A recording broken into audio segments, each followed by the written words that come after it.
Hello everyone, this is Amit Pandey. Welcome to our platform Doubtnut. तो भैया Doubtnut की revise India की सीरीज में आप सभी का बहुत बहुत स्वागत है। तो आज हम क्या करेंगे, तो एक बहुत ही प्यारा सा चैप्टर है भूगोल का जिसका नाम है जल संसाधन, वाटर रिसोर्सेज। इसकी हम जो है बात करने वाले हैं, है ना। तो बिना किसी देरी के जो है शुरू करते हैं। तो भाई मैं बात करूं जल की, तो यहां पे क्या बोला जा रहा है, जल को यहां पे संसाधन बोला जा रहा है। तो अभी तक हमने बहुत तरह के जो संसाधन है उनकी बात कर ली है भाई, है ना। हर चीज संसाधन होती है। कौन सी चीज भाई, जो चीज हमारी जरूरतों को पूरा कर रही है, जो हमारी आवश्यकताओं को पूरा कर रही है, वो चीज संसाधन हो जाती है। अगर मैं जल की बात करूं तो जल की बिना तो भाई हम अपना क्या नहीं कर सकते, अपना जीवन ही इमेजिन नहीं कर सकते। तो जल भी क्या हुआ, जल भी एक संसाधन हुआ, जल भी एक रिसोर्स हुआ।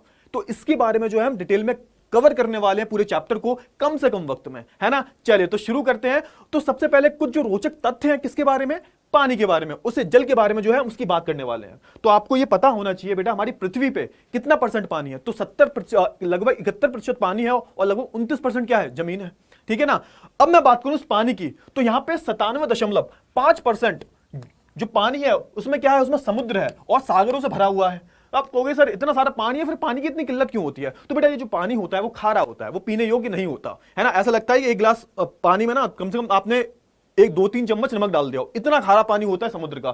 तो अगर हम बात करूं पृथ्वी पे जो टोटल पानी है, लगभग 71% जो पानी है उसमें 97.5% क्या है भाई, समुद्र का पानी है, सागरों में भरा हुआ है। ठीक है। अच्छा, अगर मैं बात करूं ताजे पानी की, तो भैया कुल ताजे पानी का जो 70, अगर मैं बात करूं बेटा पूरे जल का लगभग 2.5% जो है वो क्या है, वो ताजा पानी है। यानी कि 97.5% क्या है, समुद्र वाला और सागर वाला पानी हो गया, और 2.5% जो पानी है वो सिर्फ ताजा पानी है। यानी कि पीने योग्य पानी सिर्फ कितना है हमारे पास, 2.5% है ना। अब यहां पर भी बहुत बड़ा झोल है, यहां पर 2.5% पूरा हमारे पास नहीं है। इस 2.5% का बेटा जो 70% है वो किसके रूप में है, वो बेटा ग्लेशियर में बर्फ के रूप में जमा है, आइसबर्ग के रूप में जो जमा हो चुका है ना। तो यहां पे क्या हुआ बेटा, यहां पे अगर बात करें तो सिर्फ 30% जो है पानी वो कहां पे है, वो भूमिगत जल के रूप में पाया जाता है। और भी जो अलग अलग जगहें हैं वहां पे जो है पाया जाता है, वर्षा के रूप में आ गया। तो बहुत सारी जगहें होती हैं, वो जो है पानी हम पीने योग्य समझते हैं। यानी कि ये जो 70% है ये भी बर्फ के रूप में जमा है ना। तो इसे भी छोड़ दो। तो कितना कम पानी है हमारे लिए, तभी हम बोलते हैं कि भाई पानी को बर्बाद मत करो। ठीक है ना। चलिए तो यहां पे क्या होता है भाई, देखो।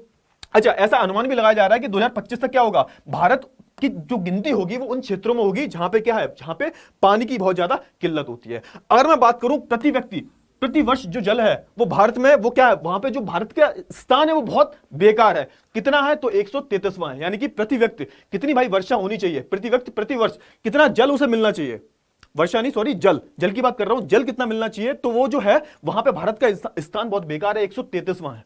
ठीक है। चलिए इतनी जो चीजें आपको आई होप समझ में आ गई होंगी। आगे बढ़ते हैं, अब बात कर लेते हैं जल की दुर्लभता के मुख्य कारण क्या है। यानी कि जल की इतनी जो कमी है उसके मुख्य कारण क्या है। तो जैसा कि मैंने बताया, पीने योग्य जो पानी है, जो मीठा पानी है वो बहुत कम है, शुद्ध पानी जो है बहुत कम है। कितना कम है, बहुत कम बताया मैंने। चलिए तो अगर मैं बात करूं, यहां पे जब हम अत्यधिक दोहन करते हैं, यानी कि हम क्या कर रहे हैं, पानी को बर्बाद कर रहे हैं। आपने देखा होगा, अगर आप एक बाल्टी में नहा लेते हो तो आप दूसरी बाल्टी तीसरी बाल्टी भी खर्च कर देते हो, है ना। पानी तो ये भाई बह के जाएगा, आ रहा है तो आने दो, है ना। उनसे पूछो भाई जहां पानी की बहुत कमी होती है ना। तो अत्यधिक दोहन की वजह से एक्सप्लॉयटेशन बहुत हो रहा है। और क्या हो रहा है भाई, संचित कृषि क्षेत्र। अच्छा, ये क्या होता है भाई, जो सिंचाई वाले क्षेत्र होते हैं, यहां पे क्या होता है, यहां पे पानी की बहुत ज्यादा जरूरत पड़ती है। तो यहां पे पानी बहुत ज्यादा वेस्ट हो जाता है। जहां पे सिंचाई होती है ना, कृषि खेती वगैरह होती है, वहां पे भाई पानी तो देना पड़ेगा आपको। तो इससे क्या होता है, इससे बहुत ज्यादा पानी वेस्ट होता है। अब खारा पानी तो डालोगे नहीं उसके अंदर, समुद्र वाला पानी तो डालोगे नहीं, डालोगे कहां से भाई, जमीन में ट्यूबवेल्स वगैरह लगे होते हैं, आपने देखा होगा गांव में। तो वहां से जो है पानी जाता है। तो इससे क्या होता है, इससे हमारा जो ग्राउंड लेवल होता है, जो भूमिगत जल होता है, इसका लेवल भी कम हो जाता है। समझ में आ गया। चलिए और क्या है भाई, अनियोजित जल निकासी व्यवस्था। अब इसका मतलब क्या हुआ, अनियोजित जल निकासी व्यवस्था क्या है, यहां पे ड्रेनेज सिस्टम की बात हो रही है ना। ड्रेनेज सिस्टम मतलब आपके घर में जो नाली वगैरह होती हैं, इनके जो कनेक्शंस होते हैं ये ठीक से नहीं होते भाई। नाली में हम कुछ भी डाल रहे हैं, पानी में कुछ भी, कितनी भी गंदी गंदी चीजें होती है, पॉलीथिन वगैरह, सड़ी गली चीजें जो होती हैं, ये सारी हम किस में डाल देते हैं, नाली में डाल देते हैं। ये बड़े बड़े नालों में मिल जाती हैं, और ये जो बड़े बड़े नाले होते हैं नदियों में मिल जाते हैं। तो इससे क्या होता है भाई, इससे भी हमारी जो जल होता है वो दूषित होता है। और मैं बात करूं जनसंख्या, अरे भैया जनसंख्या तो बहुत बड़ा कारण है पानी की कमी में। अब एक बात बताओ, एक गिलास 2 गिलास पानी है और 2 लोग हैं। अब मान के चलो 2 गिलास पानी है और 10 लोग हैं, तो क्या होगा, तो ये पानी की किल्लत होगी, है ना। तो जहां पे जनसंख्या बहुत ज्यादा होती है वहां पे क्या होता है, पानी की ज्यादा आवश्यकताएं होती हैं। लेकिन पानी तो उतना ही है बेटा, पानी तो उतना ही है ना, पानी तो बढ़ेगा नहीं, लेकिन जनसंख्या तो बढ़ती जा रही है ना। तो ये भी एक मुख्य कारण हो सकता है ना। और मैं बात करूं किसकी, इंडस्ट्रीज की, उद्योग की बात हो रही है भाई, बड़ी बड़ी इंडस्ट्रीज लगी हैं। अब इनमें क्या होता है भाई, कूड़ा करकट वगैरह जो भी गंदगी होती है, गंदे गंदे केमिकल्स होते हैं, वो निकल के कहां जाते हैं, वो निकल के सीधा जो है आप बोल सकते हो नदियों में जाते हैं। इससे क्या होता है, इससे नदी दूषित होती है, दूषित नदी होती है उससे क्या होता है भाई, जब नदी दूषित हो जाएगी, इसका पानी जो है पीने योग्य नहीं रहेगा, यूज करने लायक नहीं रहेगा, तो वो पानी जो है बर्बाद हो जाता है। समझ में आ गया। चलिए, विभिन्न सामाजिक समूहों में असमानता। अब क्या होता है भाई, विभिन्न सामाजिक समूहों में असमानता, यहां पे किस चीज की बात हो रही है? तो यहां पे बात हो रही है बेटा, कहीं पानी बहुत ज्यादा है, कहीं पानी बहुत कम है ना। किसी किसी जगह बहुत पानी पर्याप्त मात्रा में है, वो अपने खेतों में भी सिंचाई कर रहा है, खूब नहाता भी है, और कहीं इतना भी पानी नहीं है कि वो एक टाइम नहा भी ले। भैया ऐसी ऐसी जगह दिखा दूंगा मैं आपको, रेगिस्तान में लोग रहते हैं, वहां पे पानी बिल्कुल नहीं होता, वो नहाते ही नहीं है। रेगिस्तान के लोग तो रेत से नहा लेते हैं, है ना, रेत से अपने आप को साफ करते हैं। तो यहाँ पे क्या है भाई, यहाँ पे जो अमीर लोग हैं, है ना, यहाँ पे ये भी होता है, जो गरीब लोग हैं उनके पास हमेशा पानी की किल्लत रहती है। आपने देखा होगा जो चौल वगैरह होते हैं, यहाँ पे क्या आता है, यहाँ पे पानी सप्लाई वाले आते हैं, और जो भाई बड़े बड़े फ्लैटों में रहते हैं भाई, उनके यहाँ पे कोई पानी की दिक्कत नहीं होती। तो यहाँ पे असमान वितरण भी है, इनइक्वालिटीज बहुत ज्यादा है पानी में, ठीक है ना। चलिए, तो इतने सारे क्या हो गए भाई, इतने सारे भाई मुख्य कारण है जल की दुर्लभता के, है ना। इतनी चीज जो है आपको समझ में आ गई होगी। आगे बढ़ते हैं भाई। अब भाई देखो, एक प्रॉब्लम होगी चीज, अब दूसरा सोल्यूशन है जल संसाधन प्रबंधक। अब भैया क्या क्या यहाँ पे संसाधन किए गए हैं, सबसे बड़ी चीज क्या है यहाँ पे हम बात करेंगे बहुउद्देशीय नदी परियोजना की, है ना। ये है क्या, इसमें है क्या? तो बेटा ये क्या है भाई, अभी मैंने प्रॉब्लम बताई आपको, अब इसका सॉल्यूशन बताया गया क्या क्या सॉल्यूशन है, और इसमें सबसे महत्वपूर्ण रोल किसका है? तो यहाँ पे सबसे महत्वपूर्ण रोल है भाई बांध परियोजना का। अच्छा, बांध परियोजना को हम बहुउद्देशीय नदी परियोजना क्यों बोलते हैं?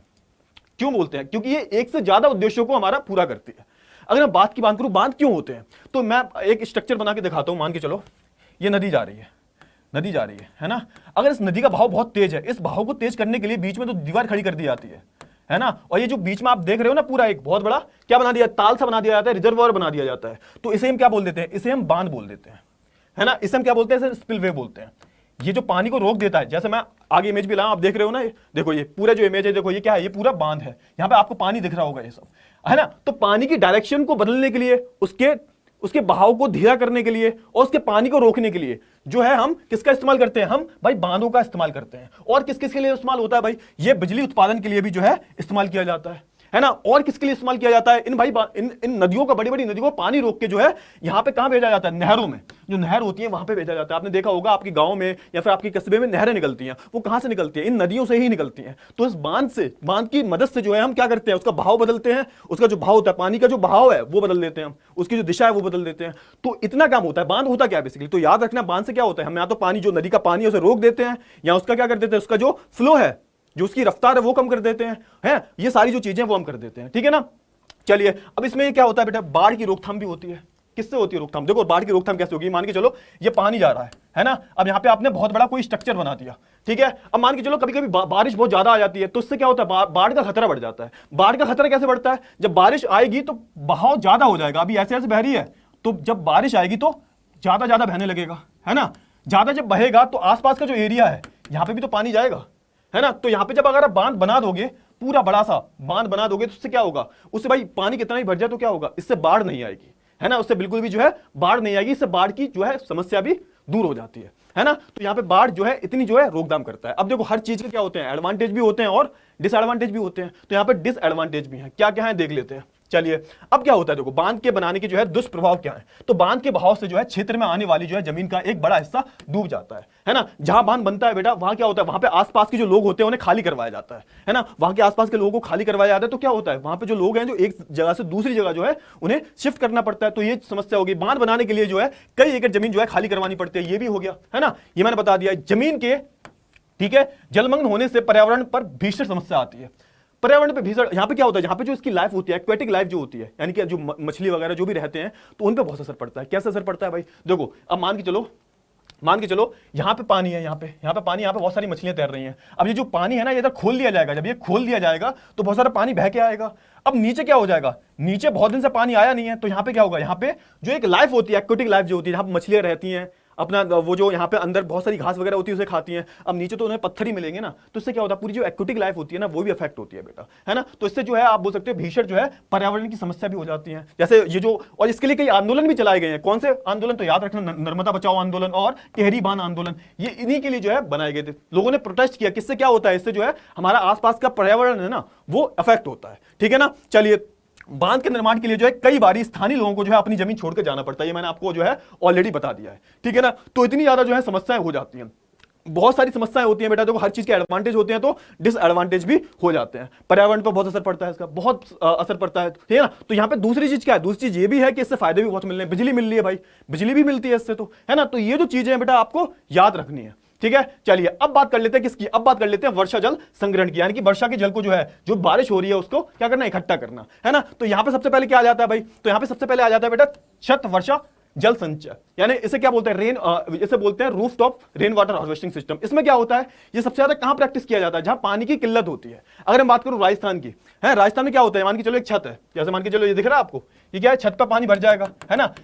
जो पानी वर्षा का पानी आएगा उसे स्टोर कर लेते हैं छत पे, और छत में एक पाइप लगा होता है, पाइप से क्या होता है, नीचे जो टंकी होती है, उसमें जो टंकी होती है, फिर कोई भी स्टोर करने की जगह होती है, वहां पे पानी स्टोर होता रहता है। जब बारिश बंद हो जाती है, पानी की समस्या होती है, तो लोग इसी में से इस्तेमाल कर लेते हैं, है ना। ये हो गया। और क्या हो गया भाई, गुल एंड कुल्स, गुल एंड कुल्स होते हैं। गुल एंड कुल्स क्या होता है, तो ये देख लो, जैसे मान के चलो जो पहाड़ी इलाके होते हैं, जो हिली एरियाज होते हैं, इनमें क्या होता है, मान के चलो ये पूरा पहाड़ है, अब क्या होगा, ये पूरे ऊपर पहाड़ को ऊपर काट देंगे, मतलब खोद देंगे ऊपर पहाड़ को, ठीक है, पूरे पहाड़ को खोद दिया यहाँ पे, है ना। अब यहाँ पे क्या होगा, यहाँ पे पूरा एक क्या बना लेंगे, एक तालाब सा बना लेंगे। अब जब बारिश वगैरह होगी, पहाड़ी पर जो हिली एरियाज होते हैं, यहाँ पे बारिश वगैरह बहुत होती है ना, तो यहाँ पे जो पानी जो है ये इकट्ठा होता रहेगा, स्टीम्स वगैरह आती रहती है, यहाँ पे इकट्ठा होता रहेगा, और इस पानी को जो है क्या किया जाता है, इस पानी से जो है वहां पे खेती की जाती है, ठीक है ना। ये होता है भाई, है ना। अब मैं बात करूं जो पश्चिमी हिमालय में जो है प्रैक्टिस की जाती है, और कौन से भाई, अगर मैं जैसलमेर की बात करूं, जैसलमेर कहां पे है, तो राजस्थान में, ये भी पता होना चाहिए। तो यहाँ पे खादिन और जोहड़ की प्रैक्टिस की जाती है। अब ये क्या होता है खादिन और जोहड़, तो ये देख रहे हो आप स्ट्रक्चर, ये स्ट्रक्चर देख रहे हो आप, तो इसमें होता क्या है, सुनो, इसमें होता यह है कि पूरा एक खेत है ना, पूरा एक खेत है, मान के चलो, मान के जो पूरा एक ये खेत है ना, इस खेत में एक ढलान होती है, तो ढलान जब होती है ना यहाँ पे, तो यहाँ पे पानी इकट्ठा होता रहता है। जब बारिश का पानी आ जाता है, क्या होता रहता है, पानी इकट्ठा होता रहता है। और जब मिट्टी है और पानी इकट्ठा हो रहा है, मान के चलो ये पूरी जमीन है ना, ये मान के चलो ये पूरी जमीन है, ठीक है। यहाँ पे क्या करते हैं, एक पूरा स्लोप बना देते हैं पूरा नीचे, और यहाँ पे क्या है, पानी इकट्ठा होता रहता है। पानी जब इकट्ठा होता रहता है तो क्या होगा, और यहाँ पे एक दीवार खड़ी कर देते हैं लोग, जैसे आपको दिख रही होगी यहाँ पे, ये पूरी एक जो है दीवार खड़ी है, देखो, है ना। तो क्या होगा, देखो वर्षा का जब जल आएगा, ये खेत है पूरे, ये पूरे क्या है, खेत हैं। अब जब वर्षा का जल आएगा तो क्या होगा, ये पानी इकट्ठा हो जाएगा पूरा, ये पानी यहाँ पे जो है इकट्ठा हो जाएगा। अब जब पानी इकट्ठा हो जाएगा, नीचे क्या है, मिट्टी है, तो क्या होता है, मिट्टी जो है सोख लेती है उस पानी को, तो जो मिट्टी होती है उसमें क्या आ जाता है, गीलापन आ जाता है, मॉइस्चर आ जाता है, तो इससे क्या होता है, इससे जो है खेती करने में आसानी होती है। तो इससे आप क्या बोल देते हैं, इसे खादिन बोल देते हैं और जोहड़ भी बोलते हैं, दोनों सेम ही है, ठीक है। खादिन जोहड़ दोनों ही क्या है, सेम है। ये कहां प्रैक्टिस किया जाता है, तो राजस्थान में जो है प्रैक्टिस किया जाता है। और एक सिस्टम और होता है भाई, टंकास। टंकास का और होता है सिस्टम, ये कहां प्रैक्टिस किया जाता है, तो ये बीकानेर, ठीक है, फलौदी और बाड़मेर जैसे क्षेत्रों में। ये कहां पे है भाई, ये कहां पे है, आपको कमेंट में बताना है ये कहां पे है। तो यहां पे जो है ये प्रैक्टिस किया जाता है। क्या क्या, टंकास, टंकास की बात हो रही है। इसमें क्या होता है, इसमें क्या होता है बेटी, टंकास में आप देखोगे, ये देखो, ये है टंका। अब होता क्या, ये भी बिल्कुल रेन वाटर हार्वेस्टिंग जैसा है। इसमें क्या होता है, इसमें मान लो छत पे पानी भर गया, है ना, तो नीचे क्या होता है, नीचे बहुत बड़े बड़े टंका होते हैं, बहुत बड़े बड़े कमरे जितने बड़े बड़े टंका होते हैं, और इसमें क्या है, इसमें पानी स्टोर कर लेते हैं। और ये पानी जो है बेटा, ये महीनों महीनों तक इस्तेमाल करते हैं, पीने के लिए, कपड़े धोने के लिए, इन सारी चीजों के लिए जो है इन पानी को जो है महीनों के महीनों जो है इस्तेमाल करते हैं। तो भाई देख सकते हो ना, पानी की कितनी ज्यादा जो है इंपॉर्टेंस है। तो भैया पानी को जो है बचा के रखो, एक एक बूंद बचाने से क्या होता है, एक एक बूंद बचाने से ही जो है आपका पूरा, मैं तालाब में समुद्र तो नहीं भरेगा, बट एक एक बूंद बचाने के लिए आपके रिक्वायरमेंट लायक तो बन जाएगा ना। तो पानी को हमेशा अच्छे से इस्तेमाल करो, जितना जरूरत हो उतना ही इस्तेमाल करो, है ना। तो इसी के साथ जो है क्या होता है, हमारा चैप्टर समाप्त होता है। अब हम मिलेंगे अगले क्लास में एक नए चैप्टर के साथ, तब तक के लिए अपना ध्यान रखिए। Goodbye, take care.